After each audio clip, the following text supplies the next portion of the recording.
too many decision makers are at the moment kind of running after the products with the biggest marketing spend in a way that they say, okay, how can I use ChatGPT in my company? But that's completely the wrong question. Now, basically, people are on the website scrolling through these products, and then they discover products. At least in the future, there will be one part where it's more like, I need new shoes, recommend 5 shoes to me. And then the question is, how do you get into that recommendation? These are the areas where you spend most of your money, and these are therefore the areas where you can get most benefit from AI.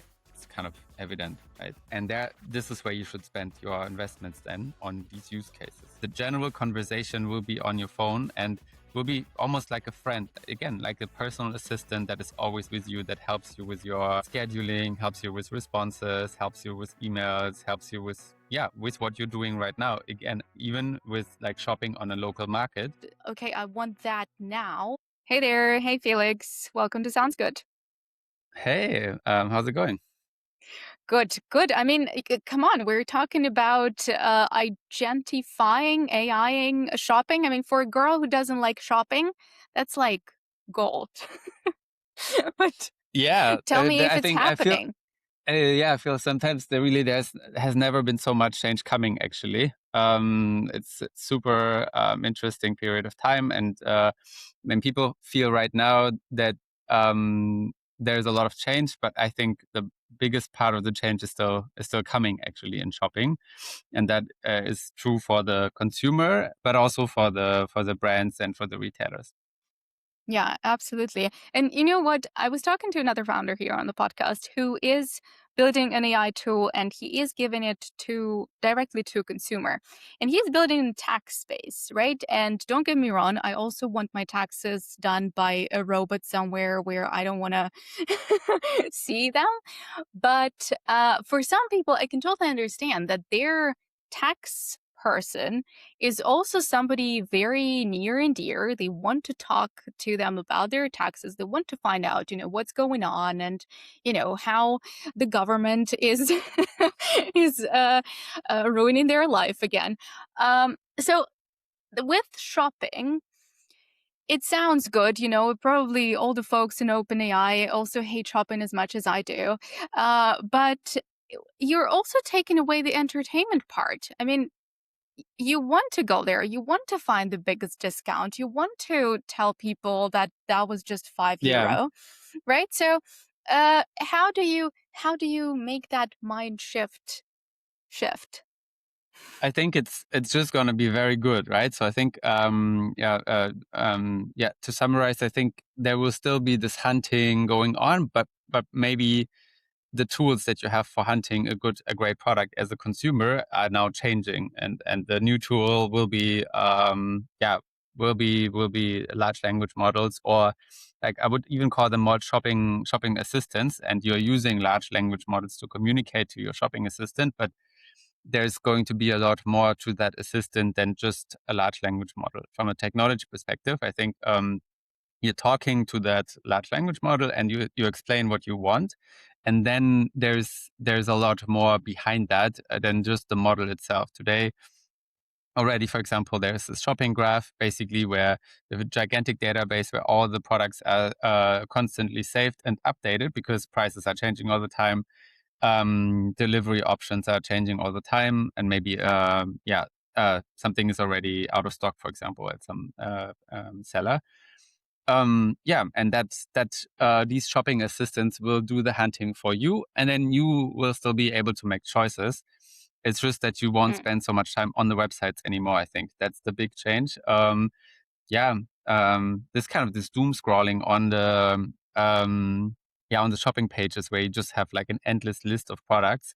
That's Yeah. not so nice, anyways. And that's going to be replaced. Yeah. So basically, there will be maybe no websites anymore, or at least not website usage. It will be more like a conversation with your shopping assistant. The future of shopping Mhm. online. Okay. I mean, that's a bit more futuristic, I think, because I mean, let's face it, OpenAI, I mentioned them for a reason, right? They actually retreated with their agentic shopping plans for now, and I wonder what you see as a main reason. Yeah, I think the main reason was that Amazon was investing, and Amazon wants to, kind of control this, obviously, because they own a Hmm. lot of the online commerce right now. And I think they want to own a lot more of this exit, like the shopping cart exit on OpenAI, as an example.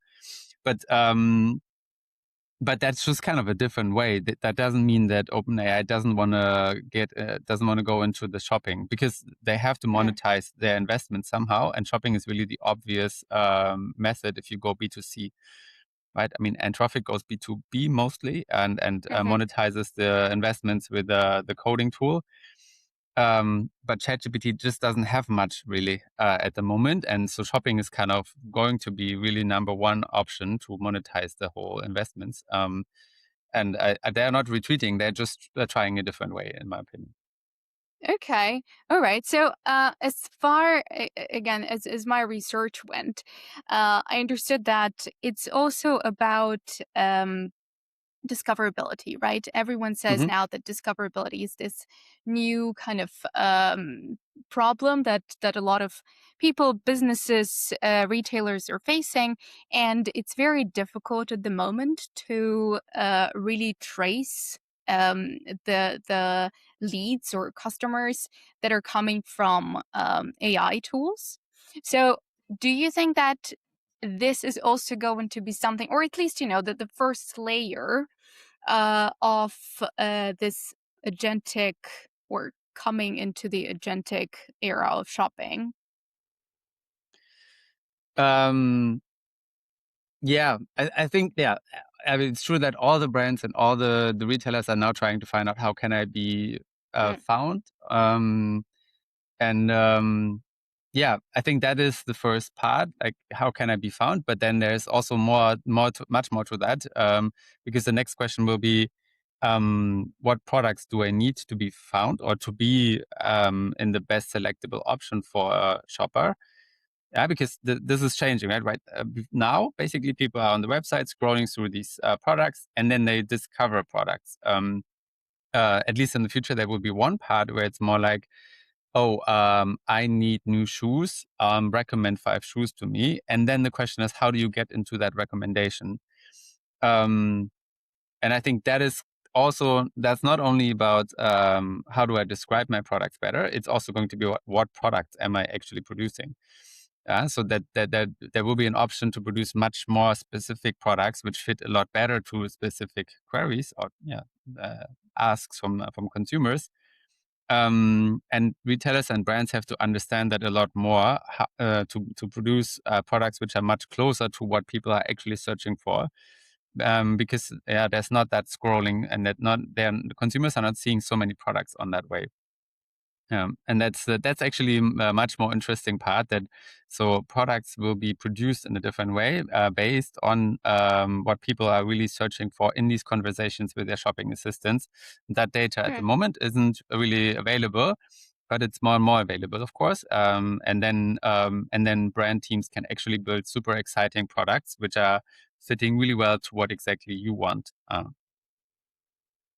Right. So, I mean, correct me. I'm just going to kind of dump my entire understanding, very limited, I guess, of how retail works, right? And this is more or less economy of scale, right? So, yes, it's great. And I think we discussed that before we started recording. So, basically, if I'm looking at a gorgeous dress somebody wore at Hmm. Cannes, and I want to potentially buy that one for my birthday.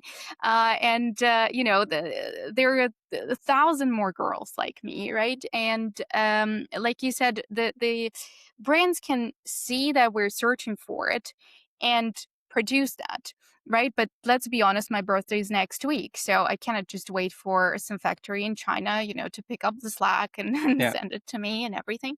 So I wonder if this is realistic, for one. Second, kind of taps into this whole Zara, Shein, all this very super fast trends that are dying. And, I live in Asia. Sometimes I go and look at all the, thrift markets and uh, all the dumps where tons of clothes end up. And I just think, didn't we produce enough? Do we actually need that level of personalization? And okay, I want that now. And how AI is going to change it in real life. Yeah, but today, I mean, most fashion is produced really early on. So people are producing the summer collection like 9 months earlier, or like they're ordering it very early on.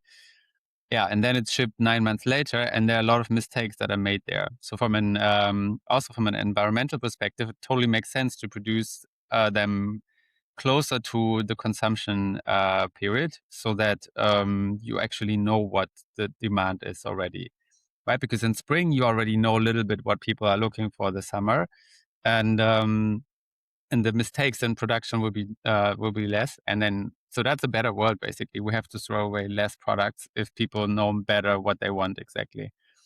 So I wouldn't. This is not a negative thing. And the other thing that I Yes. like about that, if you're producing stuff really 9 months in advance, you will produce really boring stuff, because the boring stuff, it's less risky, basically. Yeah. And yeah, kind of colorful Patagonia will argue clothes with with that. like, yeah, but colorful clothes with like crazy prints, that is risky, and you won't produce a lot of those in advance because it's too risky. This you can really just do short term. And you see at Zara, for example, that this is really working. They're producing then in Europe, close to the demand, and they have a lot less excess inventory in the end than a brand that produces 9 months in advance, because it's extremely difficult to make these predictions to get them right. And therefore, you're often wrong, and you have like 50% of the stock which you produce, which you cannot sell, basically, or you just have to sell it at high discounts then. Yeah. Okay. So you're much more optimistic than I Yeah, could I be. think it's a positive thing, really. Yeah, and we'll have also. I mean, we have less excess inventory, and two, the products will be more interesting for everybody because they can be more specific to specific needs. All right. Okay. Well, let's get to you, right? And 7 Learnings. What do you guys actually do? Why are we talking about this? Yeah. So yeah, we're working on. I mean, I'm coming from Zalando. I worked at Zalando in the price optimization team there, and yeah, the what we're offering at 7 Learnings is, I founded it 7 years ago actually. So we're offering like prediction based optimization for retailers, because the idea is basically when the consumer starts making decisions automatically or with the help of an assistant, retailers and brands also need an assistant on their decisions. And one of the most influential decisions in the short term is price. Yeah. Also, if you want to come in that selection of three products that are interesting for the consumer, yeah, if a consumer asks, "Hey, give me three nice shoes," maybe even three nice shoes below 50 euros. Yeah, that's often Hmm. asked as a filter. Then pricing is really the one thing that can get you into that list of three shoes that is selected by the shopping assistant, because yeah, price over value, basically, that's the two things that get you there. Um, so price is really something that you have to get right also in that future. Yeah, and Okay. what we're Well. doing basically similar to the idea before, where yeah, you need predictions to produce the right amount of products. We Mhm. are also doing that for the price. So basically, we're saying, okay, as a brand, if you're changing your price up or down, what happens to your demand? How much demand will there be? And then based on that, you can make a decision if you want to go up or down. And that is true in the short term, but also true in the long term, because the question is, of that product, have you produced too much or too little? And if you produce too little, then you shouldn't discount at all, actually. Okay. How interactive is that? Because again, correct me if I'm wrong. I'm not somebody who shops often, but I've seen it quite a few times, and I find it just mind-blowingly annoying. Is when you go to a website and you're looking for something, And okay, if you're optimizing for price, then you think, okay, well, it's not the price that I want to pay for this particular product, and you close it, and then you rethink it, and in half an hour you come back, and the price is lower. But And that's a great surprise, isn't it? it is a great surprise. But I'm like, I don't know, it pisses me off so much because I'm like, okay, if that was there at the time I was looking, I would have bought it already and would have been waiting by my window for a delivery guy already. Hmm. Now I Yeah. wasted my time, and the price went down anyway. So you kind of, kind of feel tricked a little bit. I know, it probably works on many, right? I'm not the only one who then goes, yeah, and clicks buy. But how, yeah, how do people react? What do companies that you It's work not the with biggest issue are actually. I saying mean, about this? but most consumers are used to price changes, regular ones. Hmm. I think if also the thing of good pricing is if you're doing like predictive pricing, like based on longer term predictions, also on product level, then you don't have to change the price every second, right? Where Hmm. the status quo is actually that people are crawling the internet, crawling the competitors, and then based on competitor price changes, also change their price. That is the one thing that is super dynamic.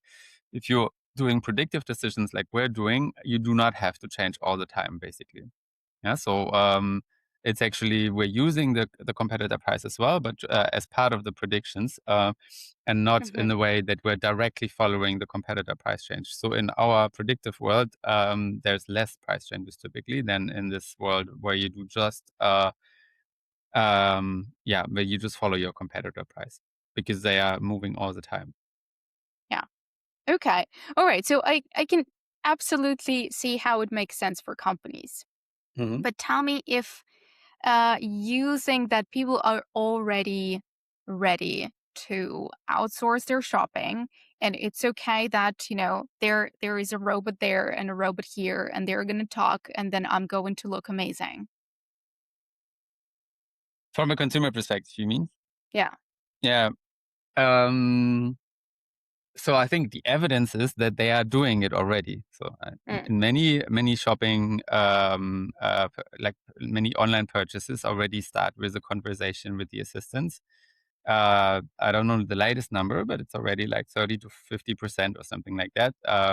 So it's people want that, and people want to have support on their shopping decision. And I think a lot of the data also that is needed is structured in a way that LLMs can support a lot because imagine like reviews, I mean, product Yeah. reviews, you cannot read all the product reviews on Amazon. Yes, they're there, but you don't want to read through 1,000 reviews, right? So it's super helpful to have something that reads through it and gives you a summary and says, yeah, that's it. And you can even compare that to alternatives. And so that structure of that decision making for shopping is like very close to what LLMs are really good at, and therefore, I think people are um, like making the decisions much faster also when they have support by assistants. So that again is good for the brands also. Yeah. I should have gone on a shopping spree before this podcast because I'm so out of Yeah. it.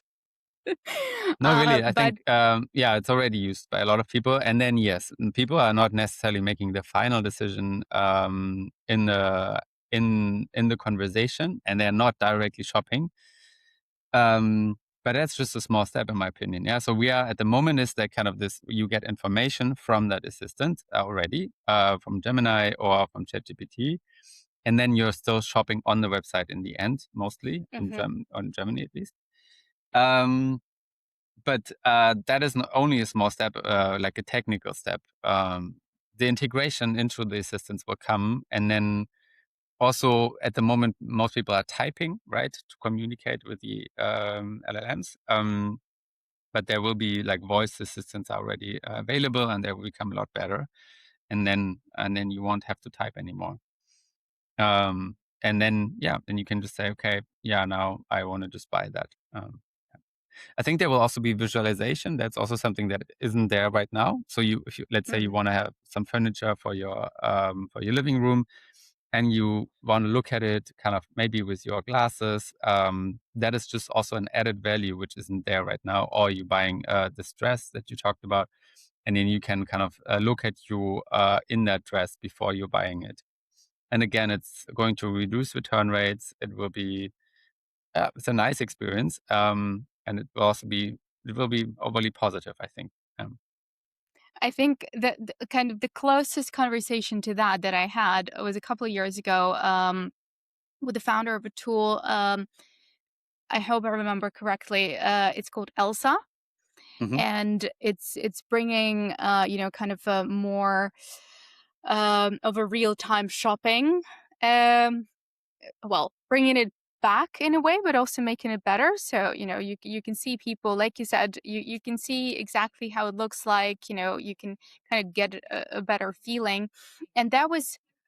Uh, a bit of a wave a couple of years ago that was about to disrupt retail a Hmm. little bit, and I don't think it happened yet, and that's why I'm just a teensy bit skeptical about Sure. changing retail. I mean, we've been trading goods forever, right? And that's why I'm asking so much about this mental shift, because um yeah, I just can't see people, or at least, maybe that's also cultural. Like, tell me what you see, like, for example, what's happening in the US, because, like, here, go into the market, kind of haggling, going through stuff. It's, yeah, it's cultural, and it's a form of entertainment. And even though Asia is ridiculously heavily digitalized, even in comparison to Europe in Yeah. some way, shopping is still very, um, very divided, I think, with being heavily focused on real life. Yeah, but that's an interesting point, because I think because so far we just talked about online. I think also Mm. offline there will be gigantic impact, because the future is really, again, having your assistant running all the time. They're working on that right now, right? Imagine, because right now you have what we call latency. You have to wait for the response, because the response is produced somewhere in a data center in the US.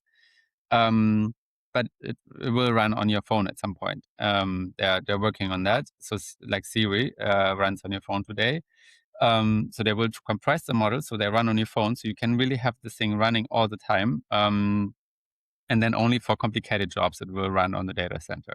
But the general conversation will be on your phone, and will be almost like a friend, again, like a personal assistant that is always with you, that helps you with your scheduling, helps you with responses, helps you with emails, helps you with, yeah, with what you're doing right now. Again, even with like shopping on a local market, it can help you negotiate. It can help you say, hey, this is pretty expensive, or this isn't. And yeah, you can, it will be so good that you will be using it. That's what I'm saying. It's not there yet, so it's difficult to describe. But yeah, like, imagine a personal assistant that is really super crazy smart and helps you in every way. Um, yeah, it will be so useful that everybody will use it at some point. Not everybody, but most people will use it. Yeah. Also in offline shopping, that's what I mean. So Mm. there's also going to be a huge impact on that. For example, um, yeah, if you're going offline somewhere and you are like thinking about buying something, the assistant might say, "Hey, this product, I can shop it online, and it's 50 euros cheaper," for example. Yeah, so there's also that. You can't, when these assistants are there and so readily available, you can't be super expensive offline anymore at some point. Yeah, there's always people like trying to be like cheap online and inexpensive offline. Like The expensive other way offline, around. sorry. Hmm. Yeah. But that won't work anymore, because then if the assistants are there, they will just say, okay, it doesn't make sense to buy this for that price now. Yeah, in a way you cannot trick consumers as much anymore then. And then you also have to have like really decent offers everywhere. So I think Do, offline will be same. They will be also very affected by this change. do you think that would affect luxury brands in some way as well? I mean, luxury brands also do not discount that much online, so probably they will be the least affected actually. But it will affect everybody who's reselling stuff, like like Adidas shoes, right? Mm. Why would you buy offline an Adidas shoe for like full price if you can get it for 50% discount online? And if it's then shipped within the same day, maybe even, then yeah, I think offline hasn't realized that this is coming. And today it's also possible you could scan it and search it, but that's so inconvenient that nobody's really doing it. But if it's running anyways on your phone, and you can just talk to the assistant and say, hey, um, is that a good deal? Mm. Then and that's it. Then yeah, more people will do it. Yeah, the reason I asked is that, in B2B software, right, the talk about AI is all the talk basically, right? So Yeah. what the argument is that if you're buying something for $9 a month, then it's totally fine. You can chat with AI or don't chat at all, you'll figure it out. But if you're going for something that costs you $1 million per year, then you want a person, you want this white glove service, and you want this kind of luxury experience of buying and having Hmm. somebody being responsible and accountable for what you're getting. And that's why I'm asking if luxury brands are going to be affected in that way, because would the fact that we're still paying a lot of money mean that we want a real person to take care of us? Yeah, I think that won't change for luxury. That's why I'm saying luxury brands will be the least affected, I think, because Mm. yeah, they really deliver that experience of shopping. Yeah, but there are still going to be a lot of areas which would be heavily affected by this. Yeah, because in a way you can say consumers will have just a lot more support on their side, basically. So for the consumers, it's great. They have like this and these products, these assistants will become like much better because it's if you're producing this assistant, and people are trusting you and they're talking about their lives with you, about their purchasing decisions. You are basically the new gatekeeper of retail because you are deciding what this consumer is buying, and what that means for the others is they are losing that gate. So if people are going to Zalando today to start their shopping experience there, um, that might be lost because they will then maybe go to the assistant first. And only then, if Zalando is lucky, they will go to Zalando. And that is a big issue actually for Europe because, yeah, we are risking to lose this platform, the small platforms that we still have, like globally speaking, small platforms, right? Um, Okay. So yeah, who are of the big players who are doing it right already? Like who do you have as a, poster child for agentic shopping? I think Amazon is like really far, and also Mm. strategically, they just invested in OpenAI, and therefore, even if OpenAI is winning, they are winning as well because they own part of it. They have fully understood it, and for example, they're blocking other agents on their own website because they want to keep owning that first customer touch point. If you're losing it, then it's very likely that you will lose the margin at some point as well, and maybe even the partner.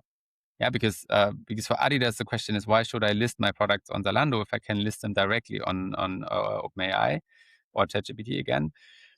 Because then I'm maybe saving 10% commission cost. And why would they still do that? Yeah, um, isn't much of an argument for it, and that's Mm. what I think that all the European platforms are heavily behind. Actually, they didn't fully understand this. They're not yet really in the game of still because what they would have to do is to say, okay, well, how can I make sure that I'm still the first customer touch point on purchases? Um, and that's because that's where you earn all the money at the moment. So this All right. answer So could be loyalty. It could be having a very good assistant. For example, Zalando could say, "Hey, we have the best shopping assistant in Europe for fashion. because XYZ, because we know you so well, because we know your purchase history, because we have the best product data. It's still possible. Yeah, you can win this, but you have to really invest heavily on it. And I haven't seen that type of investment. It's more like modest investments. I think the Zalando AI assistant has 10 million users. Amazon's Rufus has 200 million users already today. So it's a bit it's a big change. Do independent brands or smaller brands have any chance in this? Yeah, no, absolutely. They have. They Okay. might even be empowered if you have a really strong brand. Yeah, you might. Yeah, and consumers are looking for you. They will still buy you. They might just buy you on different platforms. So for you as a brand, it's not necessarily a problem. Yeah, I think the point that is problematic is that, again, the consumer has so much support that they will make a lot more rational decisions. And again, you as a brand also have to make better decisions, and you have to think about how to do that. And that's, again, what we're trying to do as 7Learnings. Right? We're trying to say, okay, consumers will have assistance now. You also, as a company, you need assistance as well, because otherwise, consumers have help and you don't have help. And then you might not be able to make it. All right. Well, I have a question that I think is relevant for absolutely everybody who's Hmm. building anything with AI right now. It's, we we don't know what's going to happen. We don't know where it's going to go, where people are going to adopt, a new Yeah. process or a new tool, right? I mean, I lost count of all the Google projects that were announced, and then nobody uses them, and that's Google. Uh, I wonder, I absolutely understand there is huge FOMO. We don't know where to run, but we want to run the race. So, what is, what bet is the safest for you right now when you're going to Zalando or any other brand? Uh, what are people at the moment, the decision makers in those companies, willing to pay for? Mm. I think, first of all, it's important to understand how AI. So um, I see AI more like the internet, right? So there was the internet coming out; it was a new technology, and then everybody's using the internet, right? Every single company, every single product is using it, and AI is similar, right? So it's just kind of a new technology. It will be adopted by everything. AI won't kill software like SaaS, for example, right? This is not going to happen. It's just every software will use AI. That is how it's going to be. It's just like every software uses the internet basically right now.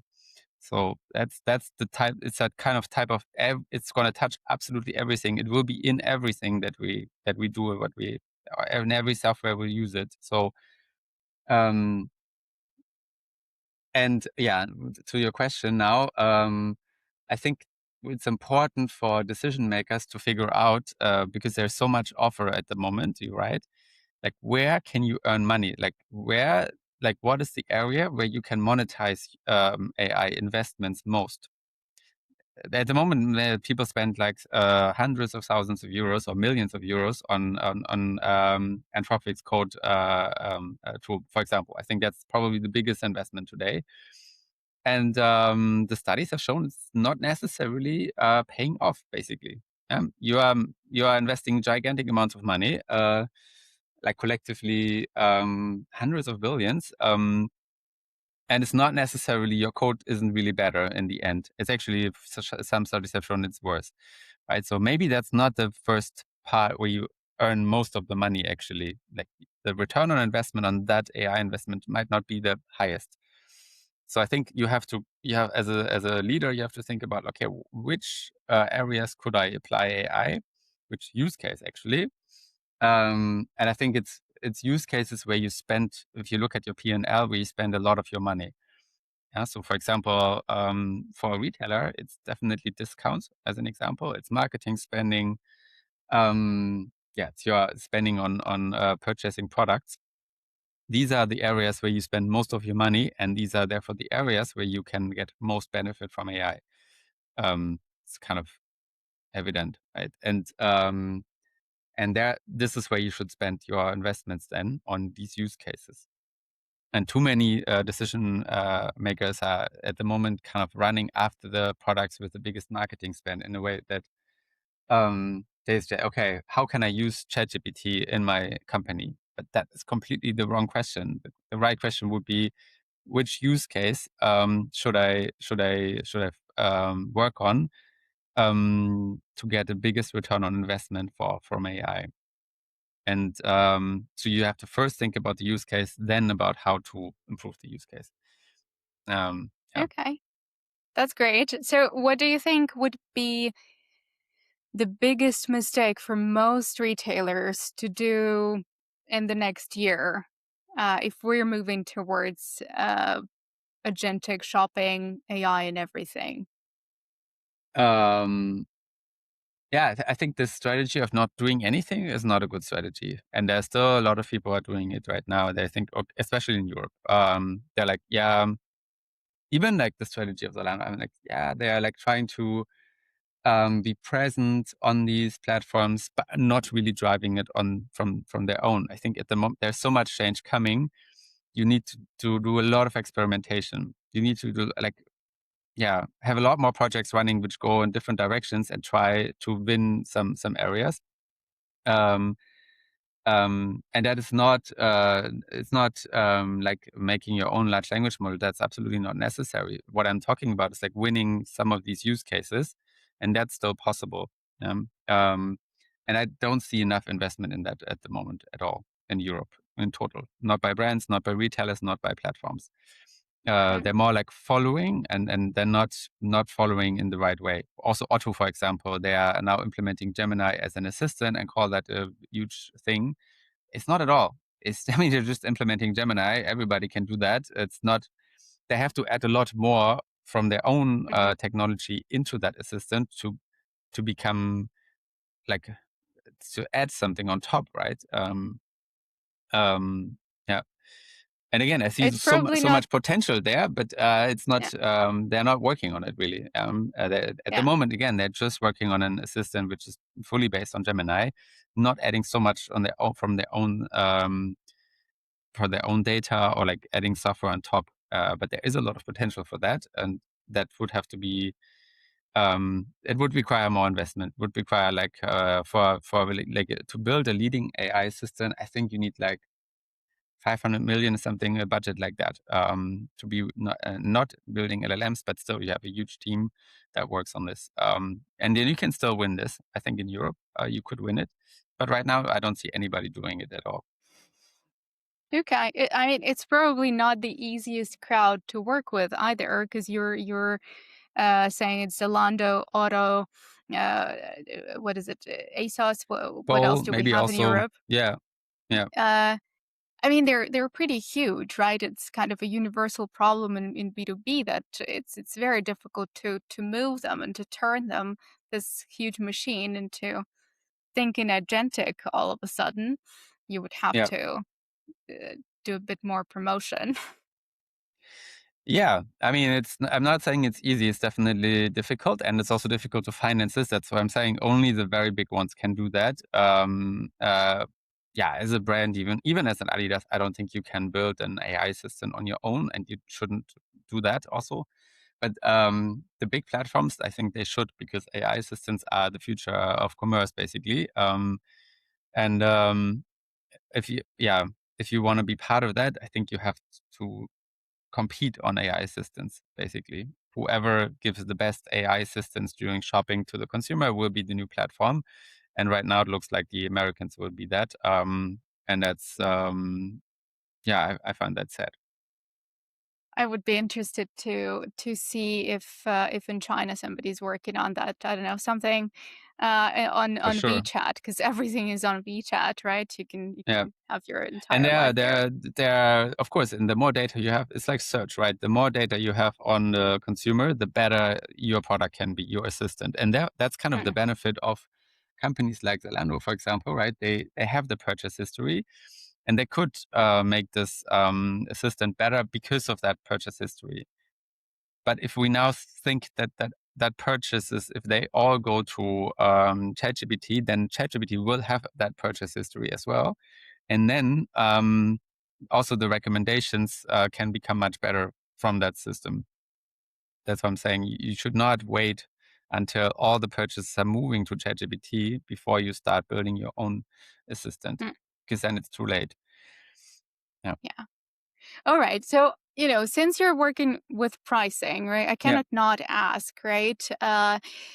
You're also working with AI, and pricing with AI has been, again, something that is becoming more of a pressing topic because, you have to also make a bet. What do you believe in? Is it going to become like Uber, or is it going to become like something way more expensive and something that we don't expect at all, or then sometime next year, some magical reason it just costs nothing. Like, for example, I accidentally got into an argument with a CTO on LinkedIn who told me that tokens cost nothing. And I was like, okay, where do you take the magic tokens that cost nothing? Because I want that. I mean, Yeah. the company I work for wants that. So, it's what do you believe in? What is your bet? And how do you personally, for 7Learnings, for example, um, work with pricing to account for everything else we basically never thought we needed budget for? Yeah. I mean, one important thing is, one important question is, yeah, like how do you automate your pricing decision in a way, or like how do you optimize it? And you could think of a system where you have like a kind of a black box, like let's say ChatGPT, and you ask ChatGPT what is the perfect price for this dress, and it just drops out. And I do not think that for this use case, this is the way it's going to work.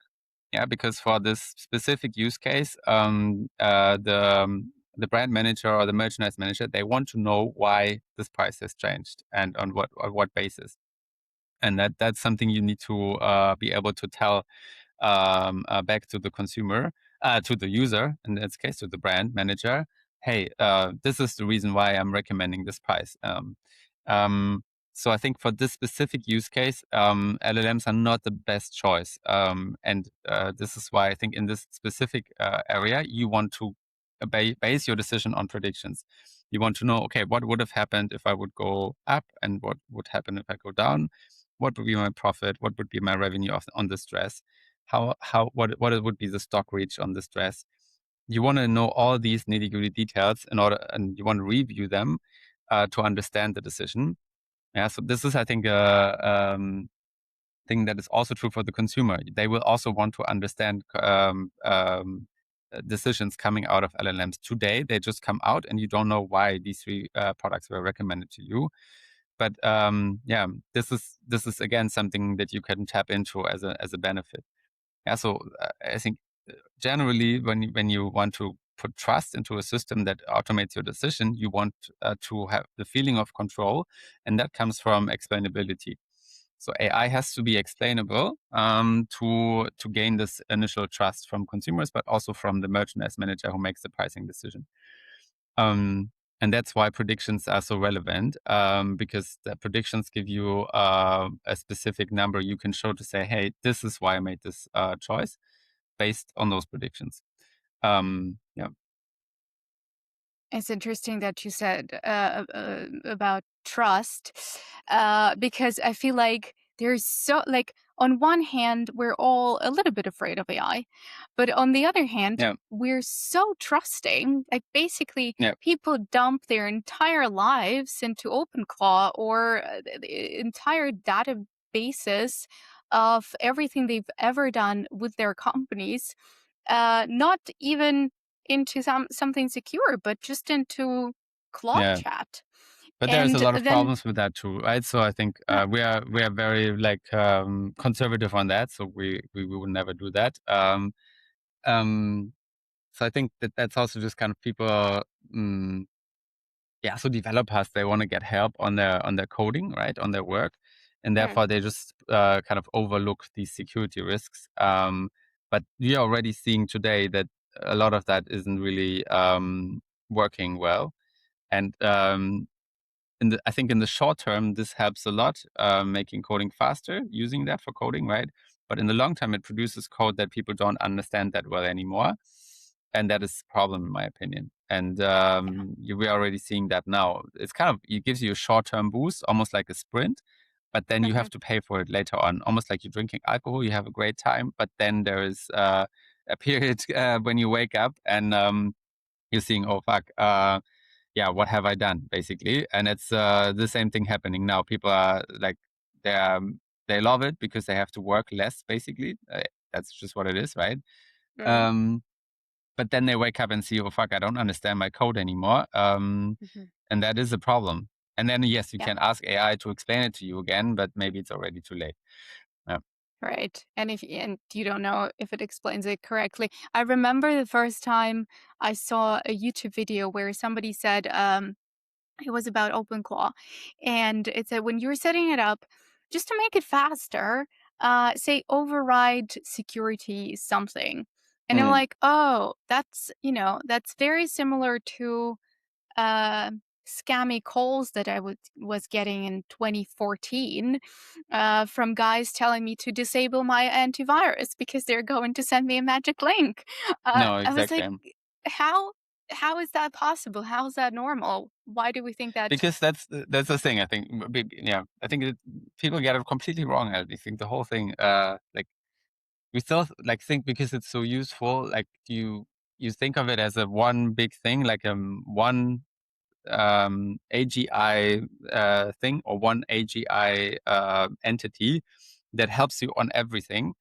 I don't Okay. think it's going to be implemented like this. Yes, it sounds really good, but it's also very expensive. It's not reliable. It's insecure.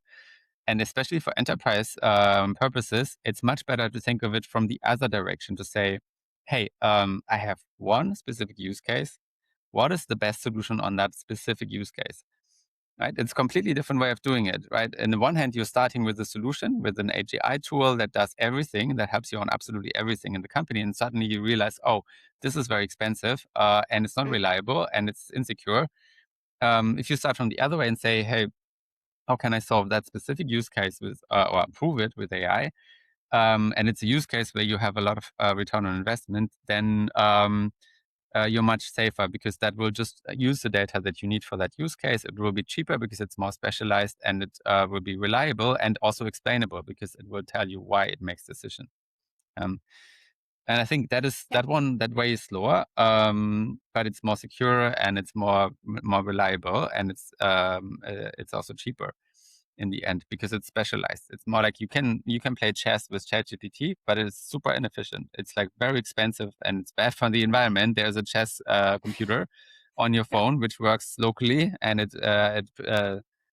has like thousands of the CO2 emissions. It also works. It works better actually and cheaper. And so I think Yeah. this is not working the right way at the moment. But That's why it's not I mean, AI. just to but to summarize really, yeah, but AI also isn't the purpose, right? I think the purpose is decision automation in the end.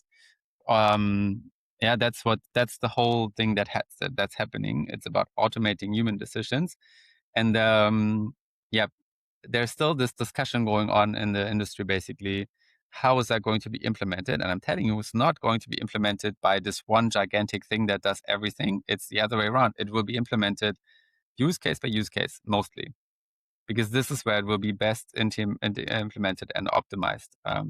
Just like the chess Mm. piece of code is a chess software. Yeah, and it's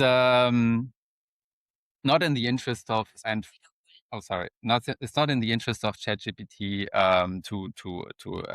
yeah uh, to say that, but they have also Mm. realized that they are going a lot more use case by use case now and trying to win each one of them. Um, because they have realized that that's how it works. You see that with Anthropic, right? They focused on one use case, and that's why they're successful now. Yeah. I mean, I would still argue a little bit that AI is not the goal. I think for a lot of people and companies, AI is the goal. So, I've talked to a few people who just say, you know what, stakeholders want to see more AI in the roadmap. Yeah, but So, that is kind of that's the what we're bullshit doing. layer of people. I think, True. yeah, Yeah. and it's might be important, but actually, what's really happening after the Industrial Revolution, right, where we automated like manual tasks, like you're Mm, producing a T-shirt and you did that manually before, now you do it with a machine. What's happening now is like you're automating decisions, human decisions. That mm, is the ultimate goal: make these decisions better, and yeah, we all see like a lot of, and actually, again, this will be mostly done by software, and it will not be done by like these LLMs directly. It will be LLMs are there to communicate with software, and that is a big improvement. But in the end, there will be a lot of specialized software who tackles each of these use cases, and the software will just become much better and AI integrated, and it helps us making better decisions. So it's a very positive thing actually that's going to happen. It's not so negative as we're talking about it. yeah. And the brain will become the new teeth, and we can just put on the on the nightstand when we're sleeping. I don't know. Yeah, I I think try to be you very as a positive. yeah. I But mean, what does it? That's that other question, right? How does it affect humans in the end? Yeah, I think that you will have to have less mental load. I think that's what's going to happen. Yeah, because you have to make less decisions. Because more decisions will be actually taken by AI. That means you have less decisions to make, and you can spend more time on important decisions, or like guardrailing AI, for example, or setting targets, for example, for AI. Um, so again, I'm very optimistic on that one. It's not like you yeah, have. I think our lives will be better after that than than before, because yeah, we are making too many decisions today at the moment. true, true. I thought, you know what? I I studied in China 12 years ago, and to this day, the subway map is engraved in my brain, and I can Yeah, count in Chinese and everything. I've been living in Thailand for half a year. I cannot count to three because the brain is just overloaded all the time. And I'm like, oh, wow. Okay. Yes, we need to outsource that somewhere. yeah. Hopefully, yeah, hopefully we find a way to do it in a more sustainable fashion.